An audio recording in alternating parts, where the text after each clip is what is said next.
Hello and welcome. I am Mansi Mathur and let us begin with today's top stories of the day.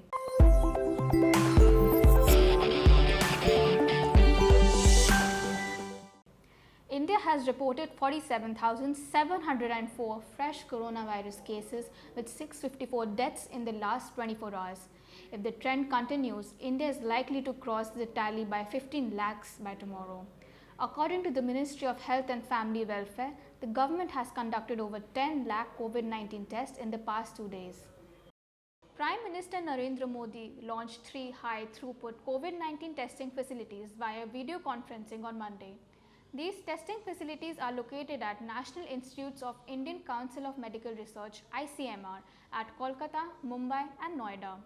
PM said that these high-tech testing facilities will boost the testing capacity by almost 10,000 daily tests. The first debate for US presidential polls will be held on 29th September. The debate will be held in Cleveland, Ohio.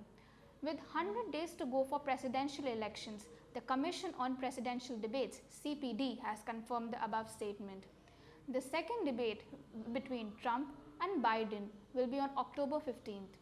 This news comes around a time when US continues to grapple with its worst healthcare crisis. The country has the highest number of coronavirus cases across the world. First batch of Rafale fighter jet planes will take off from France and will arrive in India by tomorrow. The fleet is expected to arrive at Ambala Air Force Station in Punjab. The Rafale deal cost India almost 59,000 crore.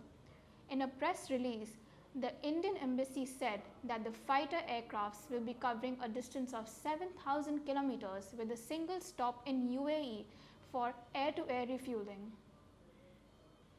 Popular Airlines Indigo has decided to implement pay cuts of up to 35% for its senior employees to reduce its cash flow amid the COVID-19 pandemic. Earlier, Indigo had implemented 25% pay cuts for its senior employees. India's largest tiger census sets a Guinness World Record.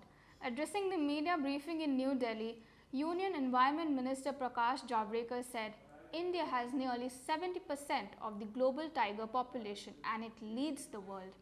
He said, tiger is the precious gem of nature and its presence means the forests are in good condition.